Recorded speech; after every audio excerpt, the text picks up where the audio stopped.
నమస్తే, welcome to 99 TV. ఈ ఉప ఎన్నికల ఫలితాలు బీజేపీకి ఏమన్నా సంకేతం పంపించాయా, సందేశం పంపించాయా? తిరుగులేదు, మేము ఏం చేస్తే అదే ధర్మం న్యాయం అన్నట్టు బీజేపీ నాయకత్వం వ్యవహరిస్తోందనటానికి ఈ రిజల్ట్ని ఒక తార్కాణంగా మనం చూపించవచ్చా?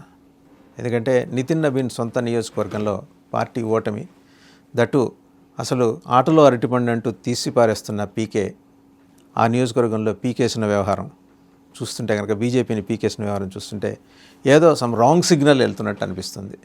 దీంతోపాటు ఇంకొక బైపోల్, బీజేపీ పునఃసమీక్షించుకోవాల్సిన అవసరం, రివ్యూ చేసుకోవాల్సిన అవసరం ఏమన్నా ఉందా? వివరించడానికి మనతో ఉన్నారు senior journalist, political analyst Suresh Kochatla garu. నమస్తే సురేష్ గారు. ప్రశాంత్ కిషోర్ నిజంగానే అక్కడ బీజేపీని పీక్ అవతల పారేసినట్టున్నాడు. అది దానికి కారణాలు చాలా ఉన్నాయి. మన బంకీపూర్ అనే వినంగానే మనం అనుకుంటాం ఏదో పల్లెటూరు బీహార్లోని కాదు. ఇట్స్ యాక్చువల్లీ పట్నా సబర్బ్ లాగా. ఇప్పుడు మన హైదరాబాద్లో ఉన్నప్పుడు మీరు కావాలంటే హిమాయత్ నగర్ అని చెప్పుకుంటారు చూడండి, అట్లాంటి ఒక ఏరియా అది. Middle class, upper middle class area. Nitin Nabin వాళ్ళ ఫ్యామిలీ, నితిన్ నబీన్ ఒక్కరే గారు, ఆయన 4 సార్లు గెలిచారు, వాళ్ళ ఫాదర్ 5 సార్లు గెలిచారు. 9 టర్మ్స్లో. అంటే it is not exactly 45 years, ఎందుకంటే నడిమిట్లో 2 బైపోల్స్ వచ్చింది. 35 years వీ కెన్ సే. వాళ్ళ ఫ్యామిలీ కంచుకోట అది.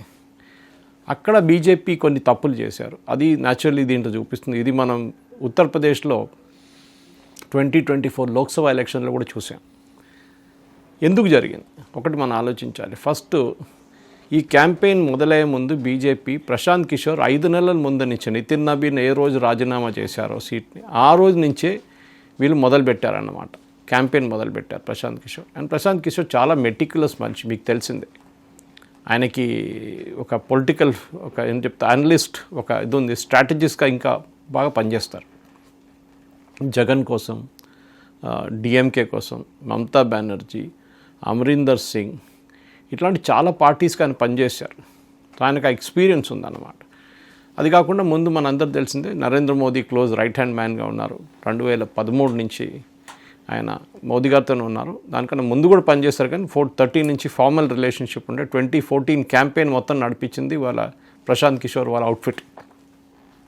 చాయ్ పై చర్చ కానీ మిగతా అన్ని అట్లాంటి చాలా మటుకు హోలోగ్రామ్ టెలికాస్ట్ మోదీ గారిది. ఒకటే ప్లేస్లో మోదీ గారు 30-40 ప్లేసెస్లో కనిపిస్తారు ఒకటేసారి.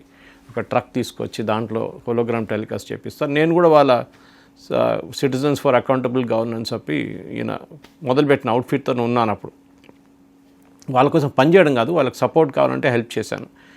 బోంగీర్లో ఫస్ట్ మనం హోలోగ్రామ్ టెలికాస్ట్ చేసాం. అది ఫెయిల్ అయింది actually. All over the country fail అయింది ఆ రోజు. సిగ్నల్ రాలేదు శాటిలైట్ని. నెక్స్ట్ డే మళ్ళీ పెట్టాం మనం. అది కాకుండా మా ఏరియాలో అల్వాల్లో పెట్టాం, మన నారాయణగూడలో వివేకవర్ధన్ అక్కడ కూడా చేసాం మనం. చాలా మటుకు ప్రశాంత్ కిషోర్ దగ్గర ఒక మెథడాలజీ ఉంది పనిచేయడానికి.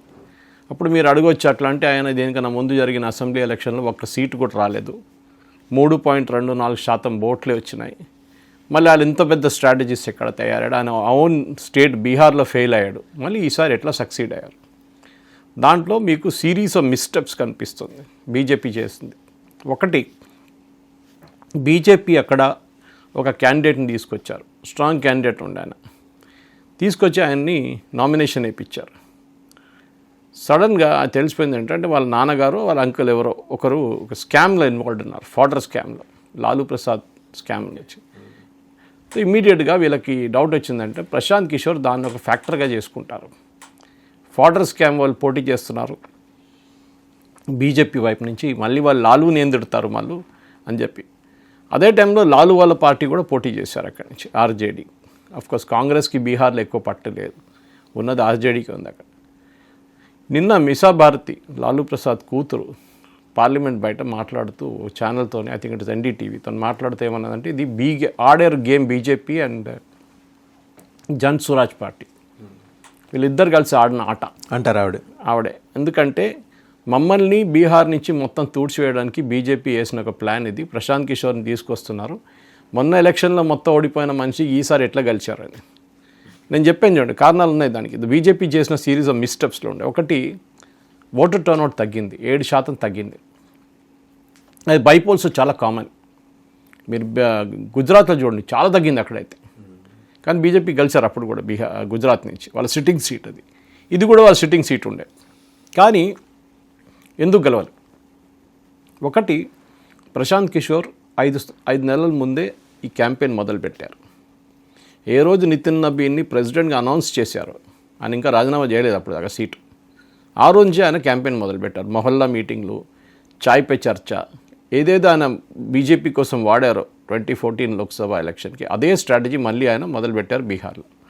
ఇది ఆఫ్కోర్స్ ఆయన జగన్ కోసం చేశారు, డిఎంకే కోసం చేశారు, మమతా బెనర్జీ కోసం చేసిన, చాలా మటుకు ఆయనకు ఎక్స్పీరియన్స్ ఉంది. అది ఒక 100 మంది టీం పెట్టుకొని కంప్లీట్ కాన్స్టిట్యున్సీని మ్యాప్ చేశారు. అసెంబ్లీ కాన్స్టిట్యున్సీ అంత పెద్దది ఉండదు కదా, సో అది కూడా 2,25,000 నుంచి 2,80,000 ఉంటుంది. సో అక్కడ ఉన్న అర్బన్ కాన్స్టిట్యున్సీ. బీజేపీ ఇంకోటి ఏం చేశారంటే, ఈ బ్యాక్వర్డ్ క్లాస్ ఎస్సీ ఎస్టీ అని చెప్పుకుంటూ పోతే బాంకీపూర్లో ఉన్న అప్పర్ క్యాస్ట్ కమ్యూనిటీ వాళ్ళు ఎక్కువ ఉన్నారు. నాట్ ఎ విన్నింగ్ మార్జిన్, కానీ ఎక్కువ ఉన్నారు అక్కడ, ఇన్ఫ్లుయెన్స్ చేయగలరు మార్జిన్. వాళ్ళ కోపం వచ్చి, ఇదేంటి మీరు అప్పర్ కాస్ట్ని చూసుకోకుండా బ్యాక్వర్డ్ కాస్ట్ని వెళ్తున్నారు, మమ్మల్ని పట్టించుకోరు ఎవరు, మీకు ఆ ఓట్లు కావాలంటే వాళ్ళకే ఓట్లు ఇచ్చేసేయండి అని చెప్పారు. That vote prove to be a very big swing ఈసారి. ఇది ఉత్తరప్రదేశ్లో కూడా జరిగింది పోయినసారి. అంటే ఈ ఓసీలందరూ వ్యతిరేకం అయ్యారంటారా? అవునండి, అది జరిగింది. అది 7% ఓట్ పర్సెంటేజ్ పడిపోయింది. లాస్ట్ టైం 59,000 అంత ఓట్లతో గెలిచారు. ఆయన ఎప్పుడు దానికన్నా తక్కువ 35, 39, 42 ఇట్లాంటి మార్జిన్తో గెలుచుకుంటూ వస్తున్నారు నితిన్ నబీన్.